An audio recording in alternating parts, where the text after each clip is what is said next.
Alright, we're gonna give this a try. Hopefully my voice will keep up through this, because I've been sick as a dog over the past week or so since coming back to Vegas. But last night in Ottawa, Impact Wrestling, Bound for Glory. This is Nitro's take on Bound for Glory 2017. Again, apologies for how I sound, if I sound stuffed up. It's been a real rough week for me. Okay, first off, I did not see the pre-show at all, but it does not look like there was any matches or anything on a pre-show. I think all they did was build up the card or anything like that. The building itself in Ottawa, the Aberdeen Pavilion, which is known more, and I did some Googling on it, on Canadian Federal Party fundraisers and seniors breakfasts in the city of Ottawa. And I know I have some followers in Ottawa, so if you can explain to me a little bit more what they use this building for, if it's like a livestock pavilion or something like that too, it'd be great. Actually looked pretty good last night, all draped and tarped off and everything with the wrestling set and the big screen and everything. It looked like a real neat building once they lit it up and showed what they were doing with it. There were some shots there, especially during the tag team 5150 street fight, that you could tell that some of the crowd had been kind of sequestered into one end of the building to make it look quote unquote fuller than it was. But yeah, I mean, that's just small production type matters and that stuff. The building actually looks sick and the setup looks sick. It was a real slick, sick looking setup. Opening match, X Division Fatal 5-Way for the X Division title. Trevor Lee coming out on top. Also great to see P.D. Williams back in the fold of that match, walking out with the old Team Canada theme. Maple Leaf Muscle back on the scene in Impact Wrestling. I wanted to call it TNA. I wanted to call it GFW. It's just Impact right now. Great match. I would love to see P.D. and Trevor Lee go back and forth with this title for a bit. I think it would be really, really cool. But I think this kid they had in there, Desmond Xavier, is probably going to be a little bit higher up on the food chain for matches. But you work matches with the 2 or 3 of them over the winter. It'll be very entertaining television to watch for sure. Trevor Lee, I've become a little bit of a fan of the dude since watching him win Bola on the Bola Blu-rays that I have from 2016. And watched him a little bit with the Helms Dynasty and that stuff when they were feuding with Broken Matt and Brother Nero before the WrestleMania stuff happened and everything. This dude has got he's got the look, he's got the abilities in the ring. It's just he's just got to put it all together. They're still shaping a diamond, but they got a diamond in the rough with this guy. He's pretty good. Pretty good. He's not all there yet, but he's pretty good. Tyson Dukes versus Ishimori from Noah, Pro Wrestling Noah. This is a really neat match. I've been a fan of Tyson since watching his stuff on Border City Wrestling DVDs way back when the I guess the golden age of the indie boom was last decade or so, about 2005, 2006-ish, when tape trading was huge, and I was a tape trader, so I did get a chance to swap discs and watch some stuff from Border City with Scott D'Amore and the original Team Canada lineup and that stuff. I'm just happy that this dude is continuing on with his career. He had some real bad injuries a few years ago, and everybody thought that, okay, this is probably it for him. But he's back into it. It was an entertaining match. The problem was they kept shoving Laurel Van Ness's storyline in our faces during the match, where she's kind of just wandering around ringside doing the whole hot mess gimmick.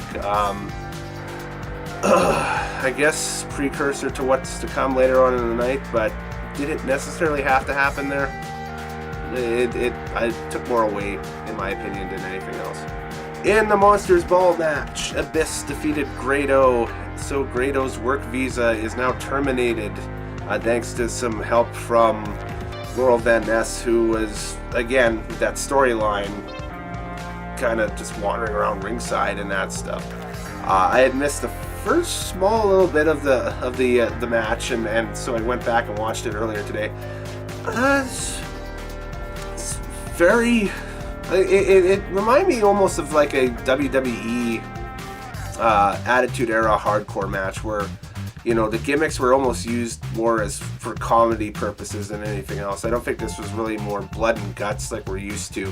Like when you think with Impact Wrestling, TNA, whatever, the Monsters Ball matches, you think of the incredible encounters Abyss has had with Sabu or Raven, you know, guys like that. Even last year, at Bound for Glory, it's hard to believe it was 1 year ago that you had that monster blow-off between Decay and the Hardys. That was such a huge thing that it made, you know, TNA at the time relevant again. Like it was that feud and that whole Broken Matt Brother Nero storyline made them, you know, a water cooler topic again, right?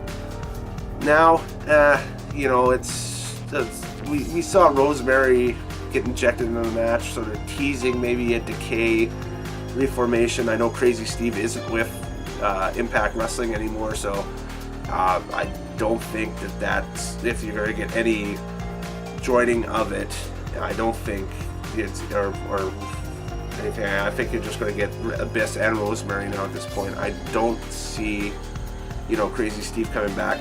Well, maybe he comes back, but I don't see, after, you know, the opportunities that Steve has had outside of Impact Wrestling to continue his career and that stuff. I don't see him coming back at this time to, you know, reform the full faction. As it stands, you know, hey, Abyss got the win. I guess that furthers the storyline of him being the monster again and stuff, and I don't know where they're going now. I really don't know where they're going now with this. Kind of the same predictable stuff out of that. Just before the Monsters Ball match, I should say that Alberto El Patron came out. They were teasing his return in the weeks prior to this pay-per-view, that he would be back and be making a statement at this pay-per-view, and he did. I like the fact that they're using some of the controversy and stuff from this year, saying that he is probably, if not arguably, one of the top 5 most controversial names from this year in 2017 in wrestling in general. You know, his wife probably up there in the top 5 as well. Just, you know, to bring real life into storyline is very, you know, I still feel kind of uneasy watching angles that are like that. I think that goes back, way back when I was watching the Legion of Doom stuff in the late 98 or so, when Hawk was, you know, supposedly drunk out of his gourd, right? Then come to find out later that, hey, the dude actually had a real substance abuse problem at the time, and they were just, you know, kind of backhanded poking fun at it. But I don't know. It's getting him over as a heel a little bit more, and he was over as a heel with the live audience there last night. I just don't know if I'd be going about it the way that they're doing it, though. Just there's got to be a better way. There has to be. If there is, feel free to comment below, I should say. If there isn't, you know, comment below as well and let me know, because if it's just me, is it just me? I wouldn't be dragging in the real life stuff, you know, at all. Even though what the company did to him and what he did to the company, there's no good guy in this program. They both were so, when, you know, the whole airport thing happened and that stuff, both sides were so freaking avoidant of each other that you couldn't, you know, gauge what exactly was going on at all. And that, you know, as far as I remember, it came out as a wash at the end anyway. And so I don't know where you'd go with that. There's a lot of I don't knows with this pay-per-view, and it's for something that, you know, for a company that every pay-per-view that they put on might be their last, 6-man tag time with Team Impact, which was Eddie Edwards, EC3, and James Storm versus Team AAA. It was Pagano, and Phantasma. Another thing that I really liked that they carried over from Slammiversary was the talk about the partnerships that Impact has made with all these promotions around the globe, the Crash and AAA in Mexico, and Pro Wrestling Noah now in Japan. Eddie Edwards is a GHC heavyweight champion out of Pro Wrestling Noah in Japan, which is huge. Like back a decade or so ago when I was disc trading and that stuff, this is like that's Misawa's belt, and you know, all these great huge names that Ring of Honor used to bring in, like Kenta Kobashi, and that was the promotion that they were in at that time, was, you know, and they were selling out the Tokyo Dome and Osaka and that stuff. I think everything. I'd have to go back and rewatch the DVDs because it's been years since I've watched that product. But man, those shows were just spectacular. And you know, it was Pro Wrestling Noah. It was like the hottest thing since, you know, 1980s All Japan, right? So it's two brands that have been kind of, you know, backburnered in the world scene, kind of joining together here, and with that, it's along with AAA as well. It's another brand that's been out there. I mean, they've had video games out in North America that you can buy, etc. And I think it's a very beneficial partnership having Impact go along with these other companies around the world and do their thing, because they can choose to do a TV taping over in Japan or in Mexico if they want, or whatever, if they get the cash, right? That's the big thing. They need to make the cash to make that happen. So, and they have to find ways to present the cash to make it happen, right? So, anyways, Team Impact got the win. There's a lot of, it looks like there's a storyline, either I think it's revolving around this Impact Grand Championship between James Storm and EC3. So we'll watch for stuff in the coming weeks or so. Full disclosure, I came into this pay-per-view cold, having not watched Impact Wrestling in probably over a couple of months or so. I had been reading what had been going on with the company online and that stuff, but I had not had a chance to sit down and watch any of the programming leading up. But I had this pegged on my calendar once they had announced that they were running Ottawa for Bound for Glory. So I had actually debated on going down to Ottawa and spending the weekend down there and going to the show, but the problem was it was too close to my Vegas vacation that I just took, and financially I couldn't make it happen. But, you know, it's a very unique experience to have a pay-per-view originate out of Canada. Being a Canadian myself, we don't get pay-per-view shows originating out of our country, so when it happens, it's always a, you know, hey, thumbs up that, you know, it's happening, right? So far to this point in the show, I was really kind of meh to, okay, I can kind of see what they're doing with some stuff here, but the second part of the show picks up quite a bit. And that started with the 51-50 street fight between Ohio versus Everything and LAX, and I am very happy that the Chris are finally starting to get national TV time. These guys have been kicking ass on the indie scene for years. They have been stalwarts on many indie cards that I've seen over the past 2 or 3 years or so from the Midwest and from the southern portion of the states and everything. And I'm extremely happy to see those guys finally get a little bit of success, and to build off the real life relationship that they have with Sami Callihan, who is you know, they talk to him as a brother. While they're all from the same geographical region in Ohio, that's their, you know, it's their group, they're boys, you know. So For them to bring in Sami Callihan in the group and play off of the real life relationship between Chris and Sami Callihan is great. I almost wonder if they'll bring Jessica Havoc into the fold here sometime soon or not, just because of the way Havoc's exit was treated by TNA when it was still TNA is still kind of a little bit doubtful for me. But if it isn't, and both sides can come to a deal or something like that, I think this Ohio versus everything group could be one of the hot heel factions on the show if they get the push behind them. So yeah, and the street fight was insane. This was probably more hardcore.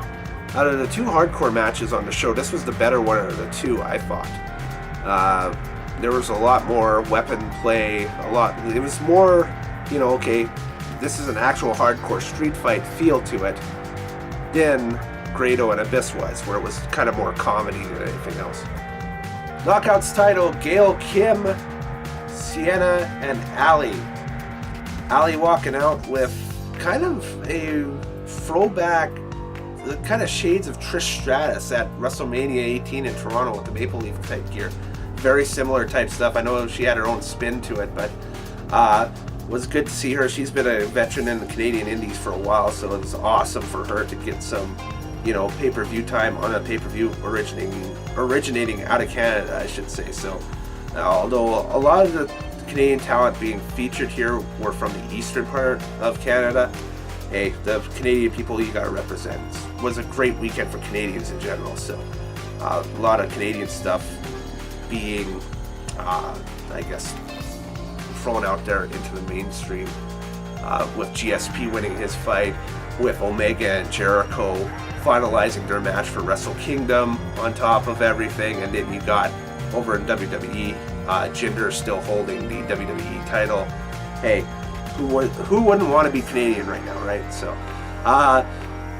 the match itself, I think it was up there for match of the night, just because they all worked soundly. There was not a whole lot of dead spots during it. Gail Kim walks out with the belt, which is good because she's on her retirement tour, I guess, and Gail rides off into the sunset. Great career, awesome individual, all the best to her, and I don't think she's going to be out of, quote unquote wrestling very long. I think we'll still see her from time to time at different things. Also, the two other girls in that match, Sienna and Allie, wow. They're probably two of the better women's workers not under WWE contract right now, and they both are Shimmer grads, or Shimmer alumnus, I should say. So, hey, there's nothing to hate about those two. They are great as they can be, and they are towing the line for Impact, something fierce.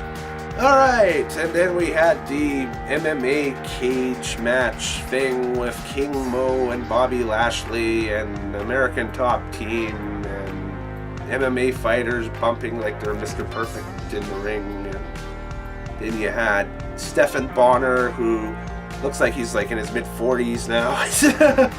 The haircut didn't do him justice. I can just tell him that much. You needed just, dude, state of your hair, man. Maybe get a different haircut. That's just, because you look like you just walked off of like your kid's soccer practice or something. But he's a bad man. He did a great job in the ring, no doubt about it. But he just, the state of your hair, mate. And Moose. I don't know really what to say about that cage match other than, it happened. It's like the celebrity thing with the football players that they did at Slammiversary this year. It happened.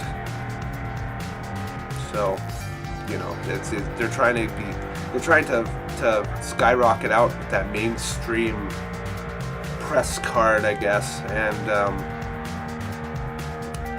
I don't know. It fell flat. There's a lot of things on this pay-per-view that felt fell very flat for me last night.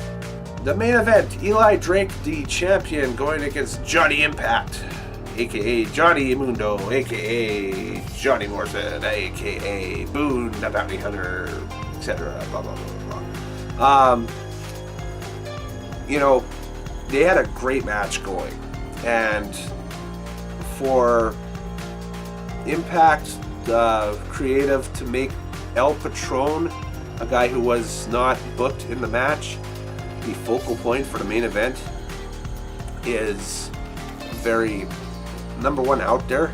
Number two, kind of explains why this brand is where it's at right now, which is easily in the 4th or 5th spot in the world for professional wrestling right now, because it ain't the second most, or it's not second place anymore.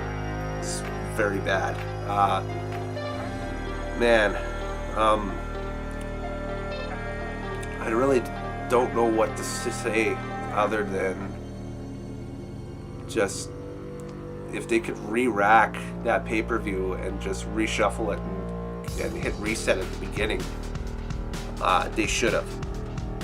Because other than the women's match, which was probably the strongest match on the card, and the street fight, which accomplished what it needed to, it was fairly, you know, like Jimmy Jacobs made his Impact debut last night, and they had him do a run-in on commentary. Like, that makes zero sense. Jimmy Jacobs is one of the most controversial figures in wrestling right now for what he did with the Bullet Club and the WWE, and how he left his WWE contract. Well, you know, you have him not even acknowledge, well, he acknowledges the live crowd for 10 seconds and then goes on a question and answer session with Borash and Matthews on commentary. Not great. Sami Callihan debuting, not even to a crowd pop, like it was dead when he was revealed to be the third man that OVE had brought in. And you're trying to establish OVE as a credible heel, because they did the turn last night.